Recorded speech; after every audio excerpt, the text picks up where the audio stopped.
ጥንታዊ ስልጣኔ ከኢትዮጵያና ከግብጽ ወደ አረብ ጥቁር ሕዝቦች፣ ፐርሺያ፣ ባቢሎንና ህንድ በመስፋፋት በእነዚህ ሁሉ አገሮች ነበር የመጀመሪያ ከፍተኛ ስልጣኔ ለምልሞ አብቦና አፍርቶ የታየው።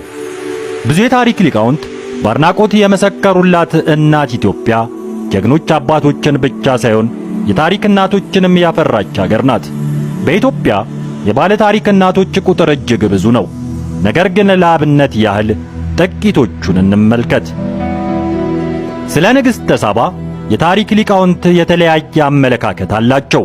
መንፈሳዊያን ሊቃውንት ኢትዮጵያውያን በብሉይና በአዲስ ኪዳን ትርጓሜ የንግሥተ ሳባን ኢትዮጵያዊነት በሚገባ አትተው ስለ ጻፉት ሁለቱን በዋቢነት አቅርበዋል። ስለዚህ ንግሥተ ማክዳ በኢትዮጵያ መንግሥትን ከአባታ ከተዋሲያ ወርሳ ከኢትዮጵያ እስከ የመን ከዚያም አልፋ እስከ ማዳጋስካር የገዛች ንግሥት ናት። ይህንንም እኛ ኢትዮጵያውያን ብቻ ሳንሆን የምንለው የውጭ አገር የታሪክ ሊቃውንትንም መርምረው ተረድተው ጽፈውታል።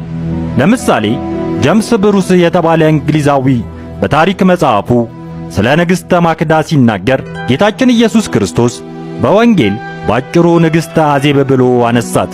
የመጣችውም ከዓለም ዳርቻ ነው ይላል። ከግዛቷ የታወቀው አንዱ ክፍል ከአፍሪካ ሰሜን ጀምሮ እስከ ማዳጋስካር ድረስ ነው።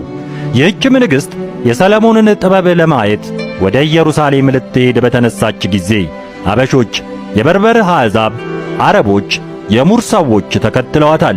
በዙሪያ ያለ ሀገር እርሷን የማያመሰግን አልነበረም ይላል።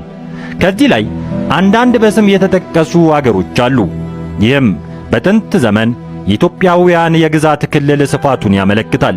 በይበልጥ ግን የታሪኩ ባለቤቶች አድርጎ ያቀረባቸው አበሾችን ወይም ኢትዮጵያውያንን መሆኑን መገንዘብ ያስፈልጋል።